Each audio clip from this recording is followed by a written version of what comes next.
Hey, I'm Harry Mays, and the Eagles' magic number is 1. That'll be taken care of this weekend by either a win or a loss by the Cowboys, and then we just roll the calendar forward about 3 weeks because I couldn't care less about the rest of the regular season. I'm Jason Martinez, and wow, you get an interception in the Super Bowl, and now you're dating a WWE star. What's her name? Bella? Nikki Bella. Nikki She's a diva. Yeah, oh, is that right? Yes. Well, Cooper DeJean. Well done, my friend. Well done. Sorry, Farzy. He's off the market. Yeah. Oh, breaking my heart. Yes. Breaking my heart. Your shrapnel's coming here. Bro, in the open. That was your best open of the year. All right, I'm out. I can't even, all I can do for that is this is Locked On Eagles Squad Show, the Locked On Eagles YouTube channel. Fly, Eagles, fly. It's the Eagles Squad. Everything Philadelphia Eagles every week. Covering all the big hits and game-changing plays from the city of brotherly love. The way only the Locked On Podcast Network can. Get ready and squad up. It's the Eagles Squad Show starting now.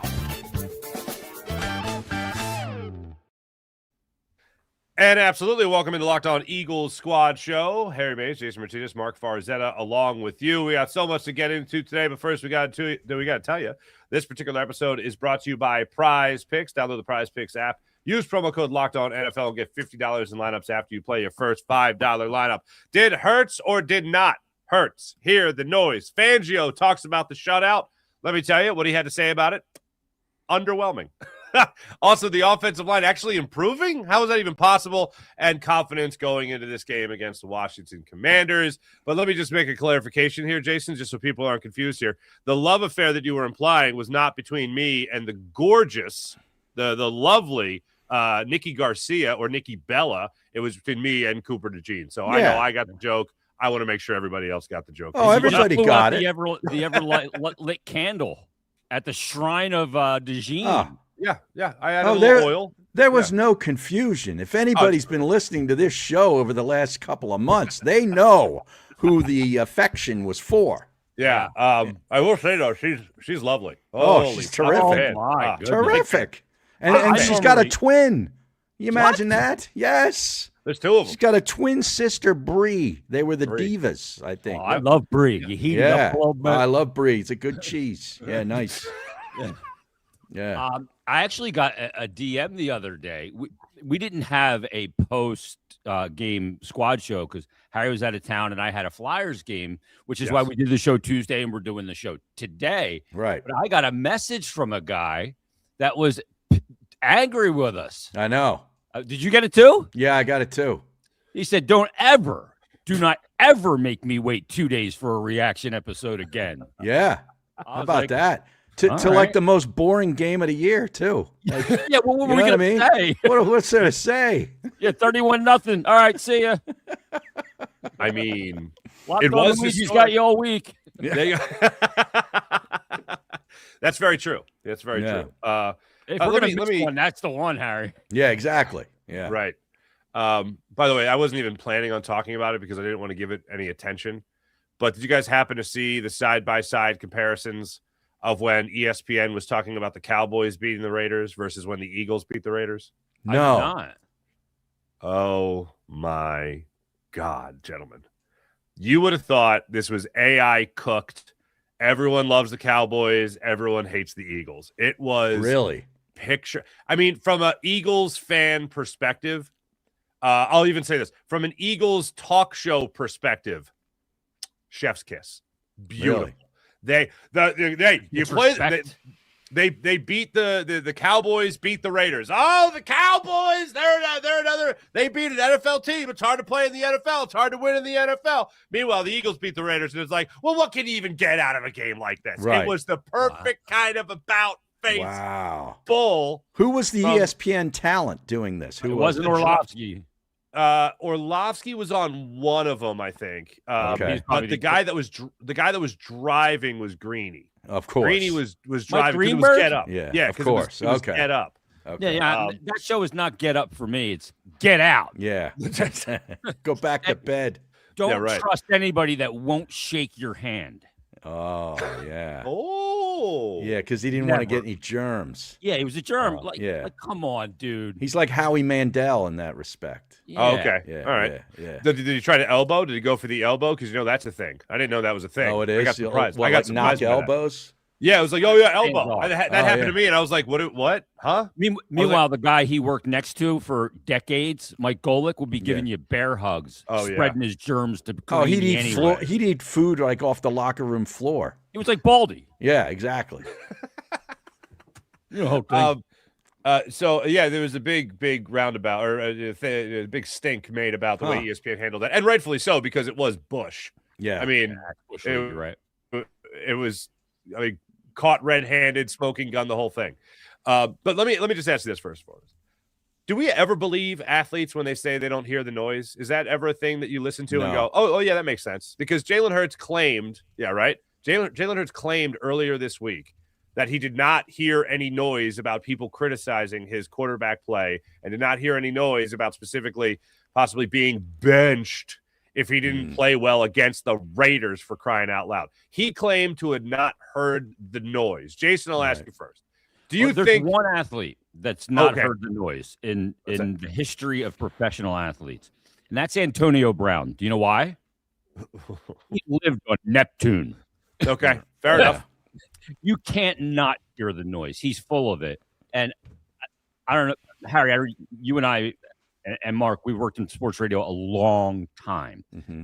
How many times have you met former players and they say, oh, that's baloney? I listened all the time. Yeah. It's human nature. You cannot deny human nature. When people are talking about you, you want to know what they say, what they're saying about you.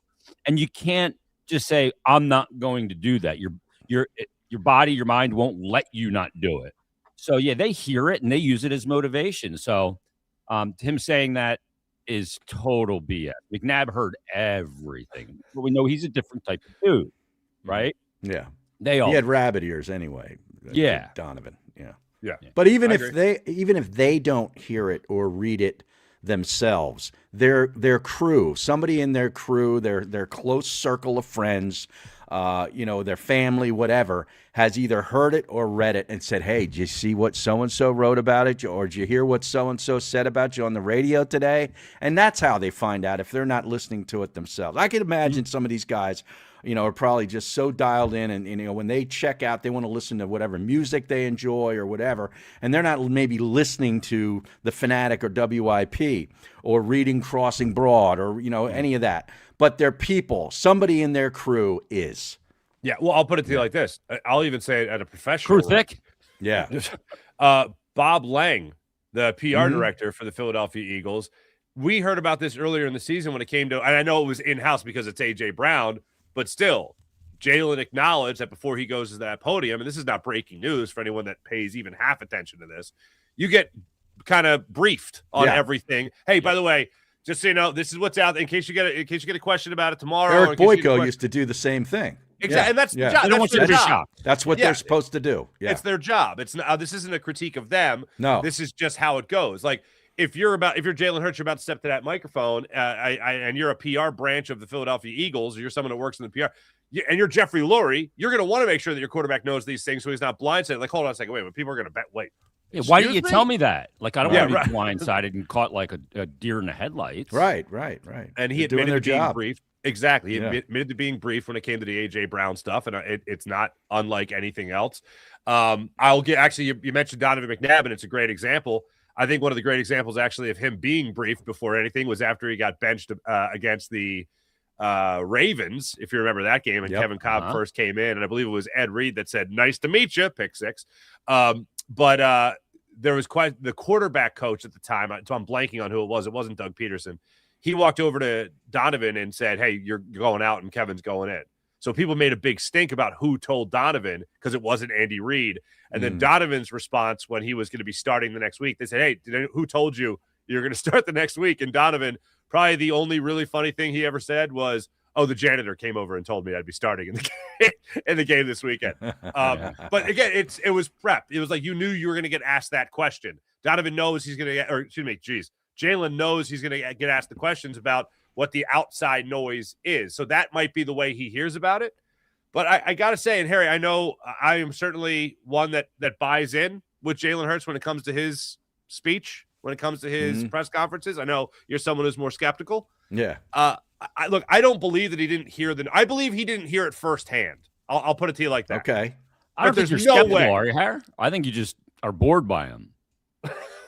No, it's just, like I'm naturally skeptical of anybody and everything. Right, it has nothing to do with Jalen Hurts specifically. I can confirm that. Yeah. But as well, as somebody that speaks the way Jalen Hurts does, your antenna goes up a little bit like, Somebody in his circle knows. And I don't doubt that he went to the podium. What was it, yesterday, 2 days ago? I don't doubt that he went to the podium, and I think he knew about it. I just don't think he heard it firsthand. I think he heard about it as part of the briefing, but I don't think he heard about it. I would agree with that. Yes. Okay. I would agree with that. Yeah. All right, we're on the same page there. But okay, Absolutely. but bottom line is he knows there's a ton of criticism outside the locker room.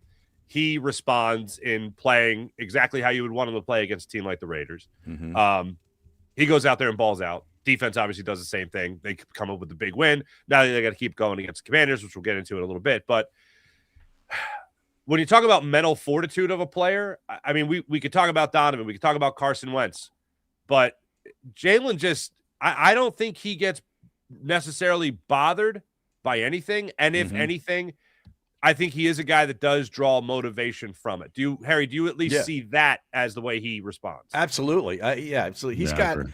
He's sort of a flat line, kind of unflappable type of persona. And there's a lot to be said for that because he doesn't get too high when things are going well either. Like he's not going to be one of these guys that's, jumping around on the sidelines. Like if he's up, 4 touchdowns or down 4 touchdowns, he's kind of the same guy. And I think there's a lot to be said for that. I think that's an asset more than it is anything else. Yeah, he is very. I think the perfect word for him is stoic. Yeah, look, as a quarterback, you're kind of the captain of the ship. The coach is too, but for the offensive side of the ball, the quarterback is the captain. And if the captain of a ship is freaking out when something goes wrong on the boat, the whole crew melts down. Yeah. They just do. They're following the captain. Yeah. And the captain doesn't leave the ship until he goes down with it. Right. And the captain's in that huddle each and every play, looking those guys in the eye. The coach isn't. Yeah. So those guys are looking. Those guys are looking at him, to see, hey man, he's panicked or he's freaked out. Like this ain't good. Like Sirianni's, 40 yards away or whatever it is, and freaking out. Yeah, freaking out. Yeah. Throwing his headset and going nuts. Yeah. But that's his way of battling for his team, and it's almost theatrical sometimes. I think he does it just so his team sees him fighting for them. But no, I think you're dead on, Harry. They could be up 4 touchdowns or down. His process never changes. Whether he's playing well or he's not, his demeanor doesn't change. Yeah. And I imagine as a player that plays with him, that's very calming and reassuring because he's the same way when they're just shredding a team. So they feel like, okay, we're not out of it. Grew up, I believe, the son of a military dad. He looks at who was also a football coach. Okay, and then he went to Nick Saban for several years before going to Oklahoma. The rat poison thing that Nick Saban talks about is real. Like he doesn't, don't eat the rat poison. Meaning like when people start saying good things about you or man, this guy's great. Yeah, he doesn't buy into that because that's the way he was brought into it in college football by the best there is. Yeah. And that's very important developmental years. That's why sometimes your college coach means so much because it sets the tenor for you as a pro athlete. That's how they're setting the table in very impressionable years when you go from being a boy out of high school into a man playing major college football. Yeah, I think he's very stoic. I find him interesting at times in his stoicism because I think that's hard to do. And in a city like Philadelphia, it's obvious. You play a position that is always the most talked about in a sport that in this continent is the biggest thing in the world. It is the top TV rated thing every year. And in a city like Philadelphia, like he's not oblivious to any of that. So I think he understands.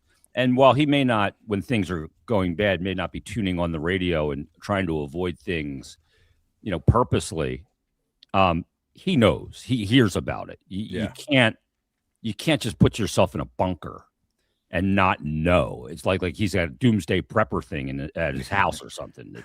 He knows what's going on, and he knows he's being questioned, and he knows when he doesn't play well. Yeah, I wouldn't doubt that there's conversations when the media isn't in that locker room. All those guys just going off about stuff that they've heard or that their people have heard, and they're having fun with it. Oh yeah, did you read this? Did you hear that? Yeah. Oh God, yeah. Yeah. Like Travis Sanheim for the Flyers. Yeah. Did you hear I hate you? I didn't know that. Oh, I guess we hate each other.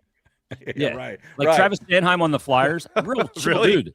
They call him the insider. He's got all the inside information. He knows about trades and guys being talked about on the team possibly being traded before the media, before it's out there. Really? Yeah. No, there's got to be a good and a bad to that, obviously. I want to go back. I think it's funny. Harry, I want to go back to something you were saying about looking into each other's eyes. I think it was, and Nick Sirianni and Jalen Hurts. Hard Knocks, and you guys know I watch every episode. And I am blown away by the way they're doing the NFC East this year. It's really awesome to see that kind of behind the scenes footage of all the teams in the NFC, and kind of roll your eyes at the stuff the Cowboys are doing, especially. But they caught a moment that I thought was pretty substantial, and I know it's now since gone viral, but my immediate reaction to it was when Jalen Hurts threw that dagger, if you will, on the Bang 8 to up the seam. A.J. Brown. Yeah, up the seam there. They go off. First off, Jalen acts like you would have expected him to act in the Super Bowl, but never did. They never acted like that, but he did it in this particular game against the Raiders. And as he's coming off the field, the cameras catch him and Nick Sirianni, as well as a Kevin Patullo trying to catch up with everybody else in celebrating the play. And Nick says to Jalen, "You better say you like that design. You better say you like that design." And Jalen's like, "Yeah." And he's like, "I put it up the seam." And he's like, "Yeah, you did. I know you did, but you better say you like that design." And then to me, people focused on, oh, look, these two are supposed to hate each other. Or like that hasn't been a narrative for a long time. I don't know why people are still stuck to that. No. To me, it shows, Nick Sirianni has gotten more and more involved in this game plan over the last 2 weeks at the very least. Like I've been saying, like Tim McManus has reported, like Jeff McClain backed up. There's no doubt this offense has looked different over the last 2 weeks. Now, I know the proof wasn't in the pudding against the Chargers because of the turnovers, but the idea, the philosophies, the strategy, the game plan, that looked a hell of a lot different in the Chargers game. It also looked a hell of a lot different here in the Raiders game. And that, to me, confirmed it when you see Jalen Hurts go over there. Also, at the same time, I did find it rather comical that Kevin Patullo was about 2 steps behind, trying being like, "Hey, guys, how about us? We're pretty great. Yay." Can I get in this conversation? Yeah, exactly. Hey, can I celebrate too, guys? Can I be in it? Yeah. But I thought, to me, it confirmed that little grab, what the cameras caught and microphones. I thought it illustrated perfectly the idea of Nick Sirianni being more involved in play design, scheme, game plan. Yeah, so much so that he's begging for credit from the quarterback after. Right. I mean, Jesus, which is really shocking to me. It is. It was weird. Yeah, I thought he was one of those guys that publicly he gives credit to his players all the time. Mm-hmm. To kind of be demanding it is a little bit insecure now. It's a little odd. I don't know. If it was anybody else but Nick Sirianni, I'd be surprised. Yeah. But this guy, I don't understand him at all. Well, he's highly emotional. He's like the filter. I don't understand that. Yeah. Okay. So people like Jalen Hurts, for instance, stoic is a perfect way to describe him. In the sports world, I can't identify with that at all. Like I am, like in my normal everyday life, I try to not let anything rock my boat. I just try to, sail a steady course no matter what's going on around me, But in the sports world, I'm extremely emotional. You know what I mean? Nick Sirianni in the sports world is extremely emotional. That's exactly how. Now, people can be different, but the other part of it is too, he's not at a press conference. He's not taking the guard's not up. He's there in the moment, and this is why people can crap on Hard Knocks all they want. I love it for this very reason. He's real. It captures them in their natural habitat. Okay. It captures them when they are exactly who they are. You think they throw a touchdown pass like that, Nick Sirianni's like, I have a microphone on me. I have a microphone on me. I have a microphone on me. No, he's thinking, let me do my job and get a good play in here, or make sure Patullo's dialing up what we worked on so hard this week. Did that Patullo actually call the play into the helmet? See, I don't know. Right. I think when he calls it in, Harry, it goes do do do. This call cannot be made. Maybe. Look, here's that's the thing. harsh, and I agree with you, Mark. Like, that's what's great about Hard Knocks. It's the real nature of it. And like this guy comments, "Come on, man, he wasn't demanding. I think he's just having fun." And I agree. I was being tongue in cheek. Yeah. I don't think he was doing.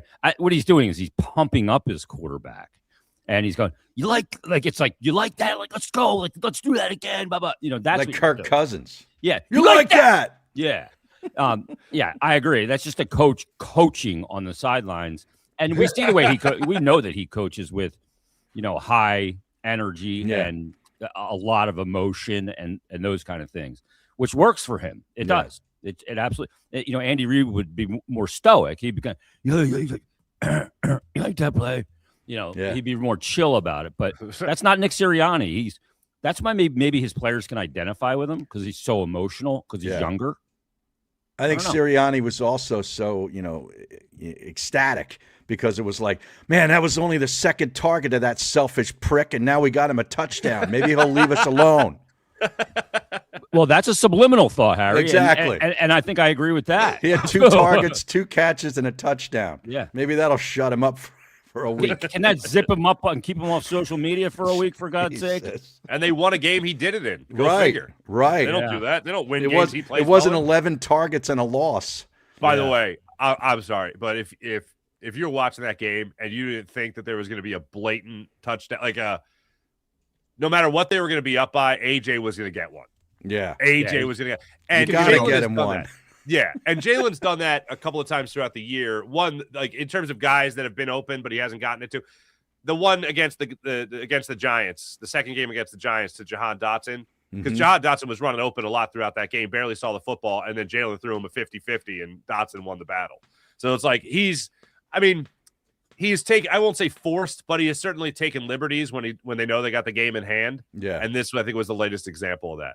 It's weird. I want to bring this up because I think it's kind of a conundrum wrapped in a riddle when it comes to AJ Brown. We have this notion of him as a receiver, diva receivers over the years, and of course we went through the T.O. thing, which was that's scarred us forever. Yeah, that's as really escalated as it gets, right? Yeah. And we know that AJ Brown can be vocal and put stuff on social media, and some of it, you have to figure out what the heck he's talking about. But when you hear AJ Brown talk, and you see the kind of the way he carries himself, he is way more sane and a good person. Like, he went and signed that one time the football for the guy after the game. Yeah. He doesn't come off as a diva. No, he doesn't. He comes off as a really cool, chill. Like, he gave that kid hot chocolate last week at the game. And he went back over and signed for that guy after the game again as well. Like, there's this. We think that receivers are like the ultimate in arrogance and self-belief, all that stuff. But he seems like a pretty chill guy. Yeah. Like, I'd love to just sit down and like talk to him, because I think it would just be a very measured and very thoughtful discussion. Yeah. I'm interested in him as like a person. Yeah. I agree. Yeah, I agree. I like his commercial too. Yeah, I do too. Yeah. There's something like every time I see him speak, I just go, I like this guy more and more and more. It's this perception of a diva receiver, which there's maybe a little bit of that in there, but maybe that just stems from wanting to win and knowing his talent can help. Yeah. So maybe a bit misunderstood. Two things. One, people ask, is it still fair to be scarred by 2023? And I'm like, we're still scarred by T.O. So, these things hang over for I'm a very long time. 04. Yeah. Yeah, and I'm scarred by 1980. Yeah. For Christ's sake.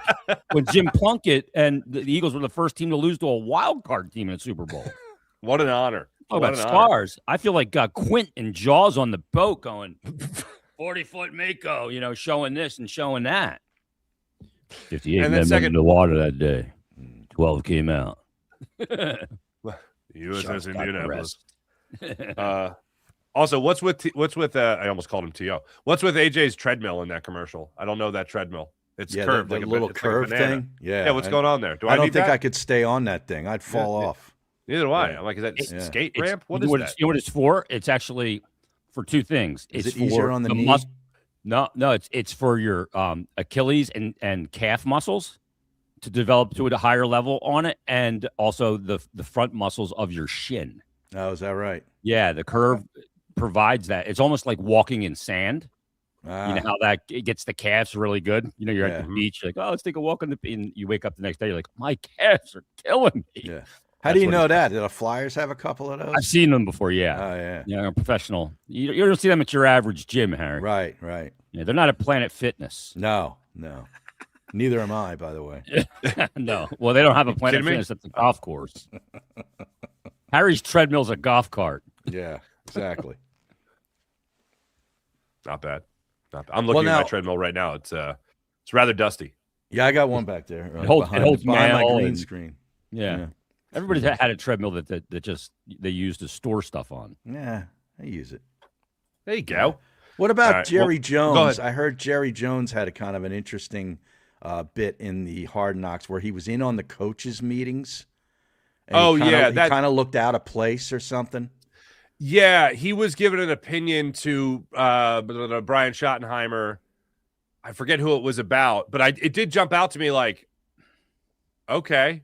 Like if I saw video of Jeffrey Lurie doing that, I'd be like, okay, stop. Like, Yeah, and right. Brian Schottenheimer is just sitting there like, yeah, you're exactly. He goes, it was something along the lines of, you're exactly right. So they got to It was they got to like- placate him. Yeah, I Yeah. mean, even if he's sincere, it looks terrible. I mean, Yeah. I told you in the second episode of the season, yeah, so one episode ago, they have Jerry Jones up in the box in Detroit, Mhm. and Jerry Jones is like, he's like, I can't believe we haven't gotten the ball to Pickens and Lamb. And then cut to Brian Schottenheimer on the sideline in his headset going, we have to get the ball to Pickens and Lamb. And it's like, if you didn't know any What? better, yeah, it was. You would think that there was communication You from would- Jerry down to the coach. Exactly. Would you be I bet shocked there by that? probably is. Yeah, I'm not shocked by that at all. Yeah, I'll tell you this: they didn't do Brian Schottenheimer any favors in that episode. Kind of made him that's look the way like a it looked. puppet. Like a puppet. right? Exactly. Yeah. And yeah. then in this episode, it's like Jerry Jones is like, I think throwing the ball is a better idea, and he's like, that you're exactly right. Like, Wow. it's like, what are we Wow. doing here? Oh, Yeah. boy, oh Even boy, though, even boy, though oh boy. the son is now signing the paychecks, he still carries a lot of cachet. Yeah. This Okay. is true. And they were in the bro barn again, or For Lane Johnson, with Lane. yeah, they were broing it up pretty hard. Oh yeah. He had this one thing that's always makes me laugh. He had the headset. He had like a thing around his head. It looks like Mhm. a brain scan thing, and it's got hooks on the side. And he hooked up like a 25-pound weight to it or whatever it is. And Oh, he's for just the neck. working the neck Oh, muscles. Okay. Wow. Yeah, it's a neck halo you can hook up free weights to. Yeah. It's like Yeah. when my wife is pitching Christmas ornaments to me, Christmas decorations. Just yes, yes, Yeah. yes. That's what whatever we Formula need, One man. drivers do to strengthen in the neck. Is that right? Oh, there you Yeah. go. Now, do Well, you have do that to sit in the sim? No, I don't have G-forces, Harry, in the sim. Oh, okay. All right. Yeah, when you're turning a corner at 220 miles an hour, Kind of pulling your head like Yeah. that. Yeah. they say like the average person, if he was in a Formula One car and hit like a braking zone at 100 meters, their head would fall off Really? the way they brake. Wow. Yeah. And you look at every guy, it's like they're tiny guys. They got these huge necks. Right. Right. Yeah, And the then neck- I read a review of this episode because I wanted to be ready for this week's show because I know Forrest is so Yes. into it. Yeah. Jalen Phillips does not know the lyrics to "Fly Eagles Fly." Is that true? Totally forgive him. Totally forgive him. He nailed most of it. He did. I'm trying to think of for the part that it might have been hit him low, hit him high, watch our Eagles fly. Might have been that part Mm-hmm. where he just kind of, because he was doing the whole fly, Eagles fly on the road to victory. And then it was kind of like and a little bit of that. And then he was right back on it. Yeah. And he was right back Okay. on. I'm like, it's been here a couple of weeks. I mean, I know who knows the lyrics to Fly Eagles Fly that's not an eagle. every member of that Raiders team after that game. Oh, yeah. Well, Max Crosby, according to what I saw, loved it. He loves Philadelphia. He loved the fan reaction to their own team. Like, he couldn't get enough of it. Yeah. When people come, I think that means something when players come here and the Eagles have a good game like that and they see what that crowd's like for their home team. I think they're like, man, this place is impressive. It's different. It would be fun to play here. Yeah. I think the same thing happens in Green Bay. Yeah. I think there's certain cities where they're like, wow, Buffalo. This is cool. Except for it's freezing in Buffalo. And Green Bay. And Philadelphia for that matter. At times. Yeah. By the way, they also did a whole thing on the weather on the East Coast. They did? And then it came to the game time. Like, the show. You got to snuggle the snow and all that stuff. And then they get to the game time, and it's clear as anything. Beautiful. It's just like, oh, thank glad we walked that up for nothing. We better take a break, by the way. Yes, we should. When we come back, we're going to get into Fangio. And, he answered the question about how his defense put up historical numbers against the Raiders. Pretty much exactly as you would expect Vic Fangio to react to it. We'll talk about that more when we return. This is Locked On Eagles Squad Show on the Locked On Eagles YouTube channel. Like and subscribe. Back after this. And right now, let me tell you about PrizePicks. If you guys aren't getting in on all the action, that is PrizePicks. This is where it's at. This episode, as a matter of fact, is brought to you by PrizePicks. You make decisions every day. We both do. Come on, you, me. How about making some money? Huh? How about winning with the decisions that you make? If you haven't tried it yet, PrizePicks is the simplest way to get in on the action. NFL, NBA, whatever it might be. Just pick more or less on at least 2 player stat projections. And if you get them right, you win. Takes less than 60 seconds to make your lineup, and you can play anywhere PrizePicks operates, including California, Texas, and Georgia. I've been using PrizePicks during the football season on Sundays. NBA tip-offs as well. Just makes everything that much more exciting on PrizePicks. Love picking your favorite players, whether it's like Steph Curry, for instance, whether it's Tyrese Maxey, whoever it might be. They got you covered on PrizePicks. The new Stacks feature is also a game changer. You can now pick more on, let's say, Maxey's points, threes, and assists in the same lineup. So why not keep on riding that hot hand? Plus, if one of the players leaves early with an injury, the injury reboot saves your lineup from a loss. Download the PrizePicks app today and use promo code LOCKEDONNFL. That's promo code LOCKEDONNFL to get $50 in lineups after you play your first $5 lineup. That's promo code LOCKEDONNFL for $50 in lineups after your first $5 lineup. PrizePicks, it's good to be right. Welcome back, Locked On Eagles Squad Show. Jason Martinez, Harry Mays, Marc Farzetta with you. So Vic Fangio addressed the media yesterday for the first time since, I just love saying this, so I'm going to say it again.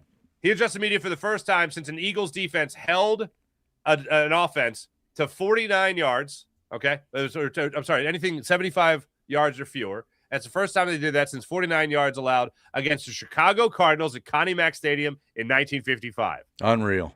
That's just fun to say. It is. So, Vic Fangio, your defense was incredible. Your defense was amazing. Have you ever seen a defensive effort like that? Yeah. The end. That's it. He didn't elaborate on when or what that was? Nothing. No follow-up? You know what he did? I mean, indirectly, he threw the offense under the bus for a second there. I know he was trying to say something nice, but basically he was like, yeah, we got the run game established, and that certainly helped out everything, that kind of thing. And I'm like, oh, right there. Yeah. That's where you're saying, hey, don't have 3 and outs every offensive possession. Let's give my offense – give my defense exactly. Yeah, give my defense a chance to get off the field, grab a breather, look at some film, look at some tape, look at some picture, whatever, and then mosey back on out there. Oh yeah, here's another thing. Grab us a lead too. That'd be fun. Yeah. He handled that almost exactly as I would expect Vic Fangio to handle that. He was like, yeah, okay. I've been doing this for 50 years. What do you want from me? Right. That's great. I'm surprised the media didn't ask him for a little follow-up as to, when that was or what game that was. I'd be interested to know that. I'm looking in his history right now on Pro Football Reference, but this is quite hard to figure out. Yeah. Some of his best years, I remember he's with the 49ers. Mm-hmm. They had some really good defenses then. Yeah. Because I remember he was being His mentioned best was after with that. Carolina in '96.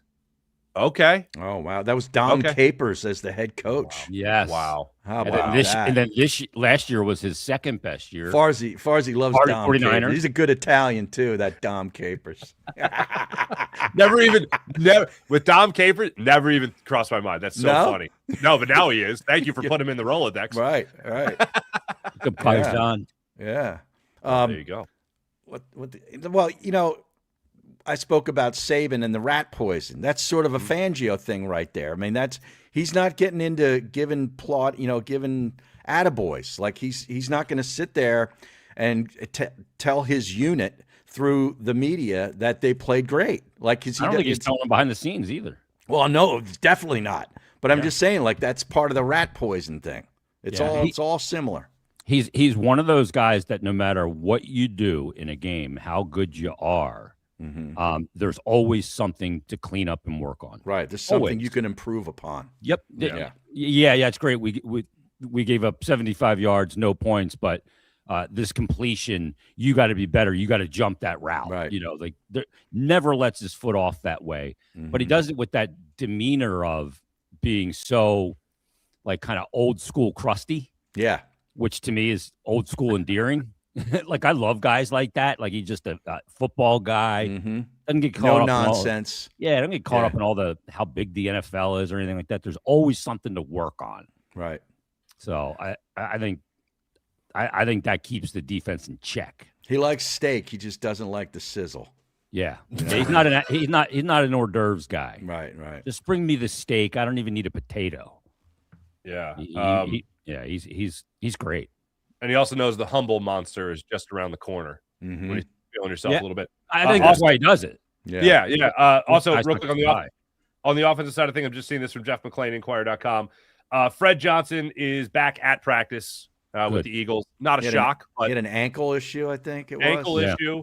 Landon Dickerson dealing with a calf issue. He's back at practice today. Lane Johnson still not practicing. Yeah, they gave Dickerson the day off yesterday, I think, from practice. Yes, they're managing his body for sure. Yeah, absolutely. Yeah. As they should be. I wouldn't be surprised if he and Juergens and maybe somebody else goes under the knife after February. Yeah. By the way, the laundry list of surgeries that come out in February. By the way, this guy's been dealing with this. This guy's been dealing with that. It's going to be long. It's going to be a long list, no doubt. By the way, on Fangio's defense here, a couple of things I noticed. I went back and I looked at those Brandon Graham sacks. Both of them, excuse me. Where he was lined up? Well, he's lined up at the defensive tackle position, where apparently he's lined up a bunch in the brief amount of time he's been available for the Eagles this year, but mostly in this game. And he's 37 years old, taking it to a 22-year-old third-round pick. Like, you talk about a guy when he was drafted at 22, Brandon Graham. I think he was 22 when he was drafted. The motor that Andy Reid talked about then, like this high motor guy, reminded him a lot of Hugh Douglas. That's why I remember him saying that. And now you're talking about him 15 years later. Yeah. Still playing with that high motor after retiring. A bunch of injuries. Exactly. A bunch of injuries, retiring, coming back. By the way, coming back in the same year with torn triceps, then tearing them again, by the way, in the game he came back for.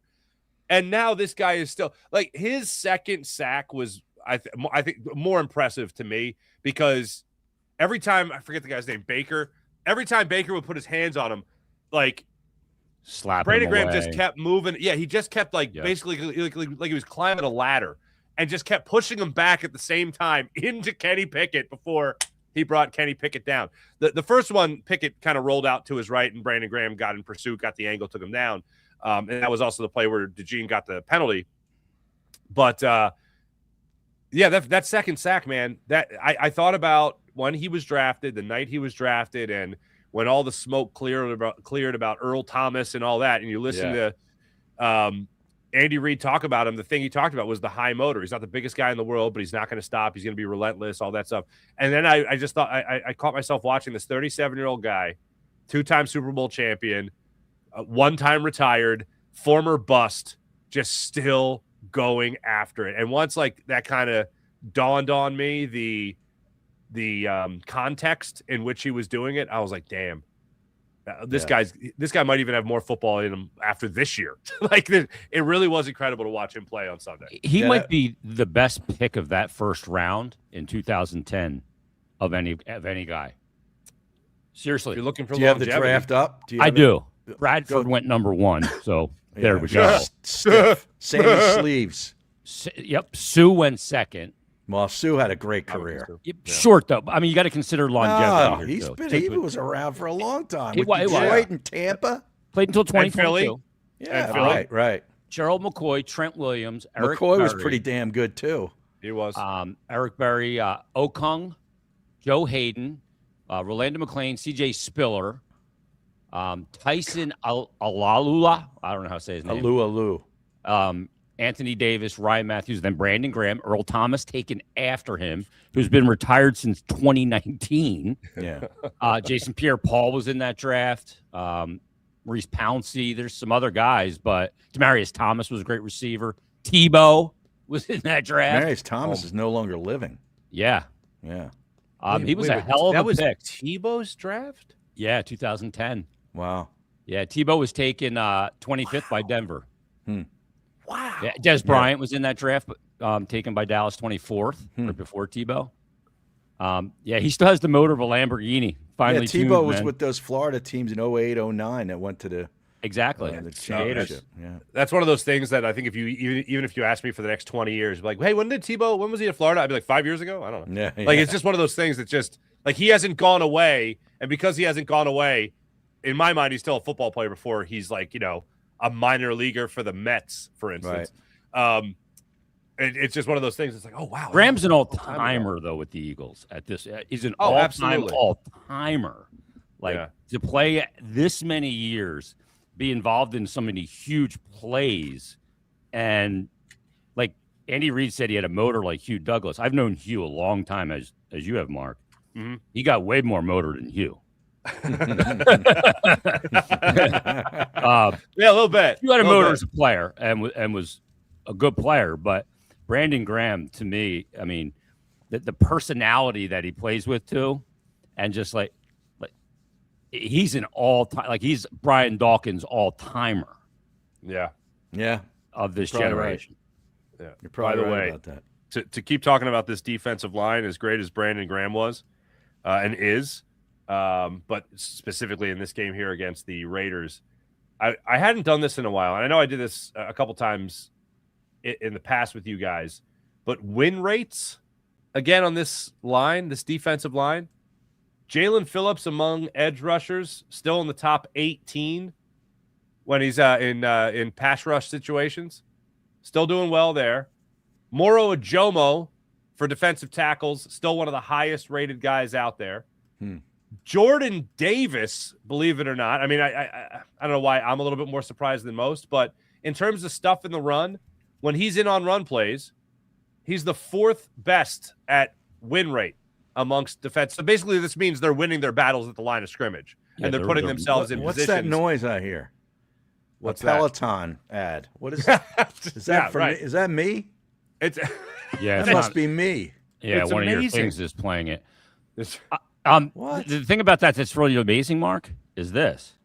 A lot of that's been done without Jalen Carter on the field. Yeah, exactly.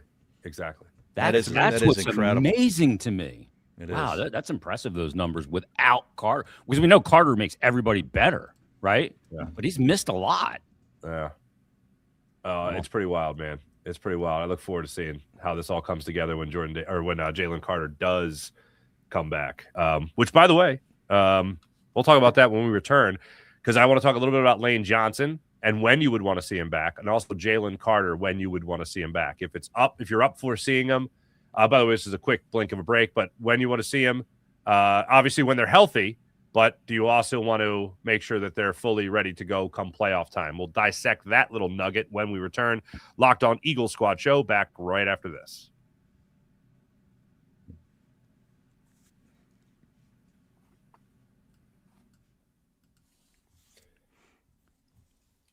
Yeah. So here's how it goes, gentlemen.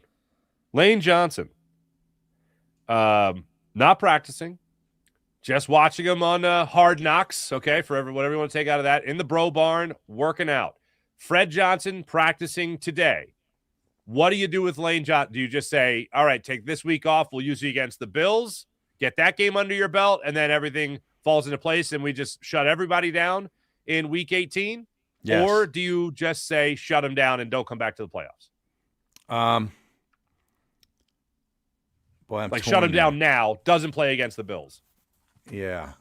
The game against the Bills, they win this week, is irrelevant, except that it's just a matchup against a really good team, sort of a measuring stick type of thing. Maybe you'd like to see before the playoffs. There's one more. Hold on. I'm going to see if you say the Super Bowl preview.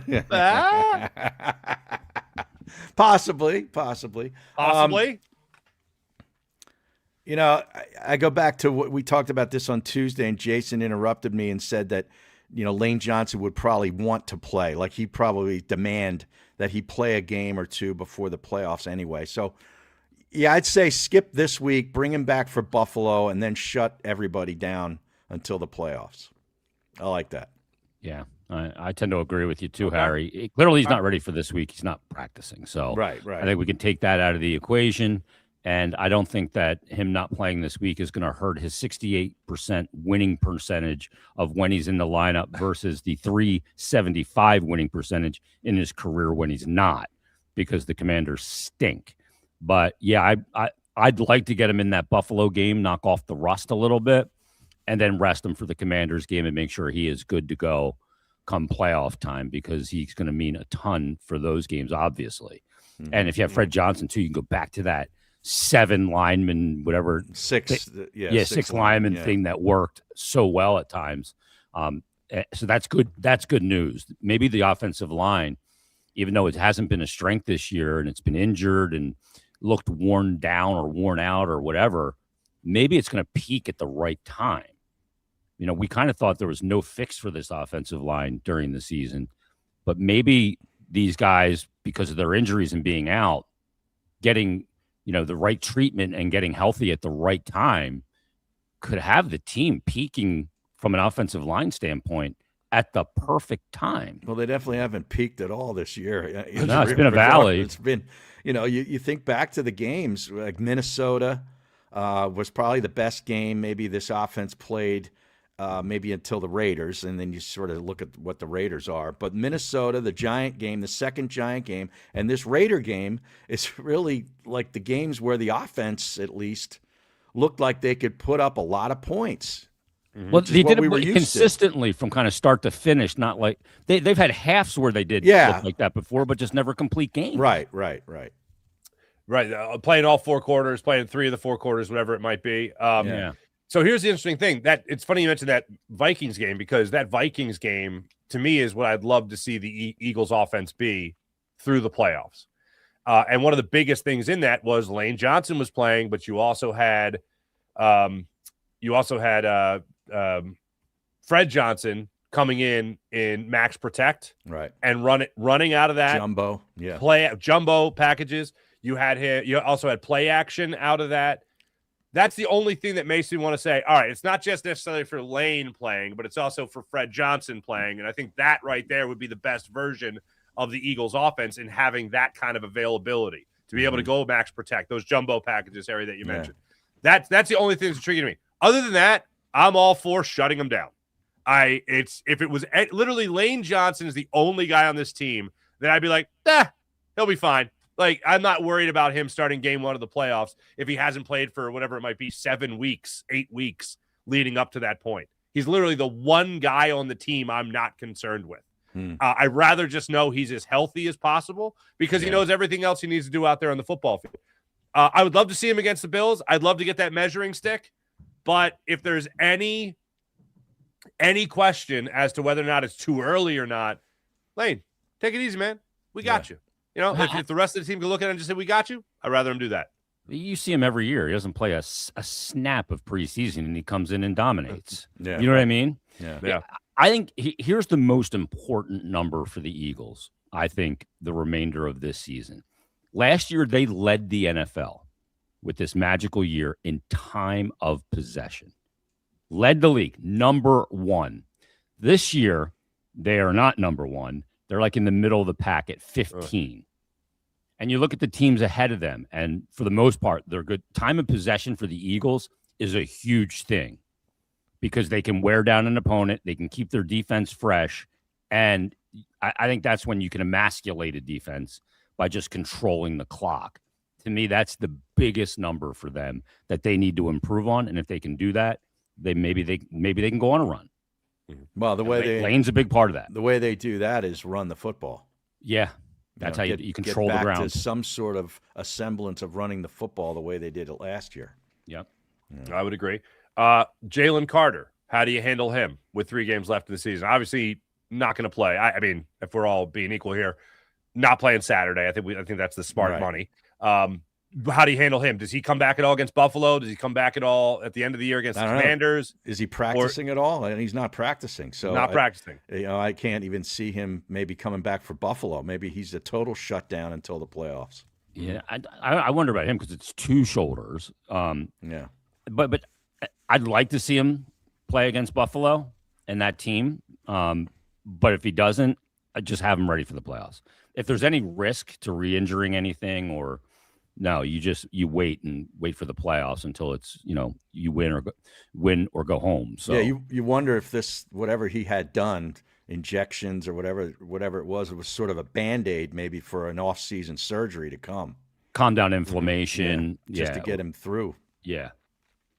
Yeah, I think I'm pulling them the rest of the year. I'm not. I mean, they're going to work out. They're going to maybe have limited participation in some practices here and there. But if I'm the Eagles, I'm like, yeah, you guys go ahead, you run around out there, but you're limited. Remember that, and no way you're playing. You're not playing against the Commanders either time, and you're not playing against the Bills. And then in the gamesmanship aspect of it all, if you can be so bold, if you do face the Bills in the Super Bowl, you unleash the fury that is Jalen Carter. And you unleash the fury then that is, haven't seen him. Lane Johnson. Exactly. So that's what I look forward to seeing. That second Commanders game is the home game. That's going to be like a preseason game. Yeah. Well, Tanner McKee, lighten it up. Right, there we go. Maybe even Sam Howell. Get him slinging it. You know what I mean? There you go. The only reason I would want Lane Johnson and Carter to play in that Bills game, because if the Eagles go up to Buffalo and get beaten up pretty good, then all of a sudden we're going to have to hear the noise of the fan base, like, oh, they got that possible Super Bowl match. They got killed by them. I'm just so tired of all the noise and hot takes. Yeah. And that game could inspire hot takes. Absolutely. But I just won't listen. So how about that for an answer, Harry? There you go. Now you brought up 2 backup quarterbacks there, Fars. You didn't mention Tua as a possible backup quarterback here in Philadelphia. I saw that story. Or not a story, but I saw that's QB percolating on social media. Can you imagine that? I don't want anything to do with Tua. Maybe Hawk Tua girl, but not Tua. The Hawk Tua girl, Harry, your 15 minutes are up. I know. Well, we'll reignite it again. Yeah. Well, if you're going to reignite 15 minutes for anybody, the Hawk Tua girl is right there on the list. Yeah. Not Tua Tagovailoa. Huh? Hold on. Who? Am I still following her on social media? Oh, you were? I'm still following her. I was. Oh, okay. I can't remember her name now. Some money scheme or something, some pyramid scheme? I mean, probably. Probably. I don't know. I thought she had like 1 million followers. She did. She got like 1 million followers on Insta, man. She could be an influencer. Yeah. Never got to leave your house again. Anyway.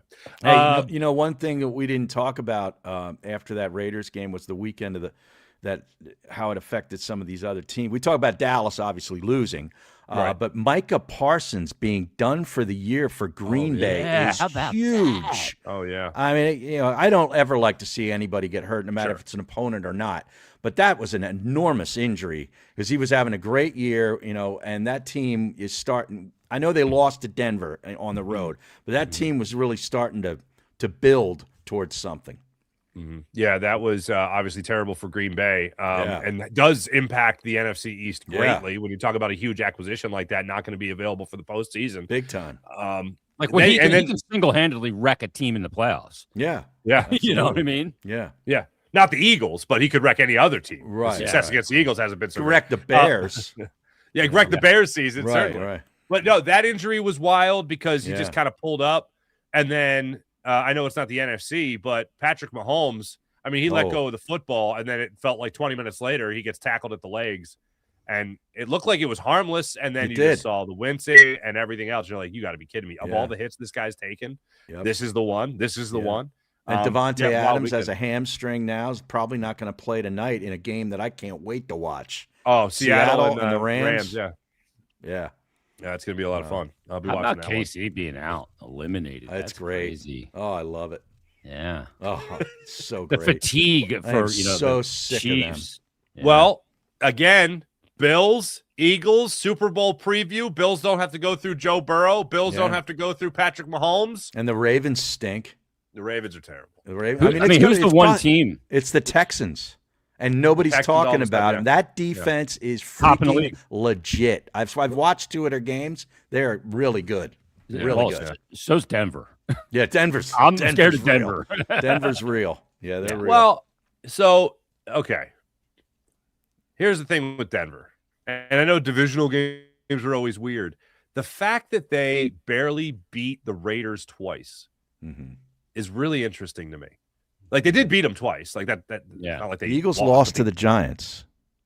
Eagles lost to the Giants. And they lost to the Cowboys with a 21-0 lead, Farsi. Oh, yeah. It's weird. Divisional games are weird. It's weird. I know. Denver lost 2 of their first 3 games. Yeah. That's weird. They lost to Indy and the Chargers. Yeah. Both on the road, but yeah. Since then, and also they rattled it off. Yeah. I want to say the Cowboys and Giants, they beat the Eagles in those games, and Nick Sirianni wasn't as involved in the game plan. Oh, jeez. So just come in and save the season. Come in and save the season. You know what I'm saying? How did they only score 10 points on the Raiders? I like when I say something that I don't even believe. I know. It's so great. They barely beat the Jets, so great. by the way, 13-11. Yeah. Fair. All right, when we come back, I guess this answers the got question. Bo Nix. We say Bo. The confidence going into this Commanders game. Talk about that after this quick blink. Be back in a second.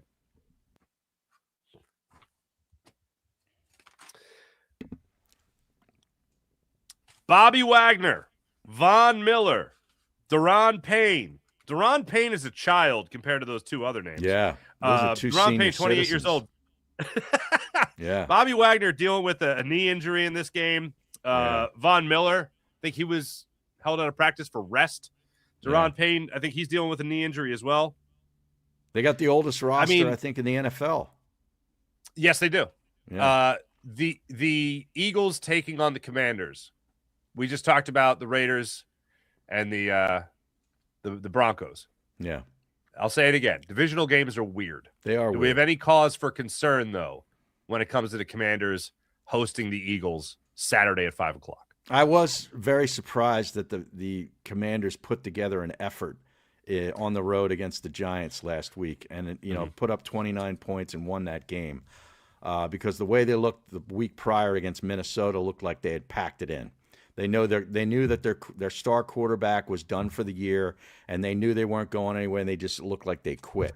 For some reason, they found something last week, and maybe it was playing a divisional team. I don't know, but they looked decent last week. So, am I totally, committed to a blowout win? No. I think. The fact that you got Mariota in there and he got a win last week kind of gives him a little bit of confidence. I think the Eagles win by 10. Cover the number? 6.5. Okay. Is that the number? 6.5 is the number. Yeah. They are the oldest team in the NHL. First ever team to average over 28 the NHL. NFL. Jesus. Average over Stay 28 on your skates, years of age. It just happens, Harry. I know. Anything that starts with an N ends in HL. Yes. Yes. And I think those guys last week we got one more win. I think they're packing it in. You now think it's over. Yeah, I think. Okay. When you're an older team too, and you can be the spoiler though. I think there's something to that. Because there's no pressure. Right. There's no pressure on them, but they can also wreck some stuff for a team that they don't like. Mariota wants to put more film out there. And the top team in their division. Yeah. Yeah, maybe Mariota's motivated by the Sal Pal do the deal. Yes. He's going to wear a shirt under his equipment that says "Do the deal." Yeah, I actually saw Sal Pal. He was doing. Is he doing a lot of the Patriots stories? Because he was up in New England last week for Sal that Pal Buffalo. Antonio in Foxborough. Yeah, in Foxborough. He was up in New England. Has he been doing any Eagles stuff? He has. He has. I actually just texted him a couple weeks ago because he had I haven't texted him in years, but he had a phenomenal line. I couldn't let it go. And it was in the midst of the AJ Brown. It's in the midst of the AJ Brown stuff, and he's on Lincoln Financial Field. He's doing a hit on SportsCenter, and it's like, let's go to Sal Pal at the link. And he goes, "Oh God, what was it? Oh, it was in the midst of AJ Brown stuff." And he goes, "When Rocky leaned into Adrian, and Adrian said, 'There's one thing I want you to do for me,' she didn't say, 'Get AJ Brown more targets.' She said, 'Win.'" And I just pictured. That's a good one. It's right. Yeah, that's a good one. I burst out laughing, and I just envisioned Talia Shire lying in that hospital bed being like, "Come here. Yeah. Get AJ more targets. What are we waiting for?" Like that, you know? Yeah. Let's get the work. Exactly. That's pretty good by Sal. And that the Adrian thing, great bit, man. Great bit. Hope all is well. He's like, let's not overcomplicate this. Just win the game. I was like, my man, good for you. Sal's ability to be theatrical has never waned. Oh yeah, it's terrific. Yeah. Let's get some comments. Michael. We got a lot of comments. People going off here. What's going on here? All right, let's see. Bam Man, what's up, Bam Man? I think you have to play everyone versus the Bills. Rest some guys in the second game against Washington. Bills can get guys ready for the playoffs. Fair enough. Yeah, I disagree. I don't think it's essential. Silent. All right, I'm with you. If he keeps playing this way that he's been playing, I'll forgive Jalen Phillips if he forgot what team he played for. Rather than just the Fly Eagles Fly lyrics. Copy that. I was having a hard time discerning that. Yeah. Right. Here we go. Silent Samurai. There you go. Why not? Yeah, throw us a like, please. Come on now. Yeah. Smash that like button. As like, the kids subscribe, ring the bell, as they say, Harry. Yeah. Oh, Bob Lang watching right now from the Philadelphia Eagles PR staff. That's funny. No, it would take it further. Jalen Hurts watching right now. Oh, yeah. What's up, Jalen? Big fan of good game, pal. His mom actually hit me up on YouTube once. Really? Confirmed. Yeah, his mom. Wow. I was like, I wasn't being negative. Was it a positive? It was positive. Thing? It was positive. It was nice. But okay. Yeah, it was I don't want to make it so far as to say it was in defense of her son, but it was like something along the lines of like more understanding for, but she didn't say my son. I had to look at it and be like, oh, that's Jalen. And then I later confirmed it was her. Huh. I get all the time follows from players' parents because of what I do. Yeah. And I get messages especially during preseason. Hey, where can I watch the preseason game tonight? We live in Manitoba, So we set up like a private YouTube link for them because we can't broadcast it. And so, yeah, I get those quite. I got one yesterday from Carson Bjarnason's dad, who's in town, and brought me a gift. He's a Flyers goaltending prospect with the Phantoms. What? And he brought me a gift. He's like, "Are you going to be at the practices?" I said, "No." But he's going to leave it there for me. Can you take gifts like that? Is that yeah, absolutely, Harry. I'm open for gifts. Of your contract? What was the guy's name again? Carson Bjarnason is the goalie. Bjarnason. He's playing. The gift is a $50 gift card to IKEA. There you go. The gift card. Well, I can use that. Nice. Tell them Bjarnason sent you. Yeah. Yes. Okay. Yeah. Yeah, they're from Manitoba. Wow. It was a set of Allen wrenches. That's what it was. When Harry gets bored in Florida after a month, he's going to move to Manitoba. Yeah, right. Right. Don't count on it. Right outside Winnipeg. Mm-hmm. Speaking of Manitoba, I gotta go there right now. So we gotta end the show. Okay. I'm sorry. Good show. Well, we'll have the squad show post game this weekend, Harry and I, on Saturday night after the Eagles Commanders game. So make sure you lock in for that and check out Locked On Luigi, who just no-showed us today, by the way. He totally I better find out he has been detained. Clubhouse poison. He's actually dating Nikki Bella. It's actually that's the real story. Yeah, he ghosted us today. Yeah, may no man rest when you date Nikki Bella. Hey, props to Cooper for that one. Right? Good man. Yeah. Good hustle, brother. We should Coop. Absolutely. Likes the older ladies. Yeah. because Cooper's like 12, isn't he? Right. I forgot how old he is. Harry Mays, Jason Martinez, Marc Farzetta. These gentlemen will be back with you guys. I got to drive the ice cream truck again on Saturday, so I won't be there. But you guys will be having it covered here on Locked On Eagles Squad Show on the Locked On Eagles YouTube channel. Have a great rest of your day, everybody. Hey, coming up 1:30 today, Locked On 76ers. Me and Keith Pompey. There you go. More of me. How about Keith that? Pompey. Keith How Pompey. about that? Keith Pompey. We'll catch you guys Lombardo later. And Saturday. Scores for Saturday. Harry, real quick. You said by 10? Yeah, Eagles, let's see, 27-17. Jason? Eagles by 17, 34, and whatever the math would be to make it 17. 34-17. I'm going to get a little uncomfortable. I'm just going to say 24-17. I'm going to say 24-17. Okay. Eagles win the game. Thanks for watching. Thanks for listening. Like and subscribe. See you guys later. Bye. Keith Pompey.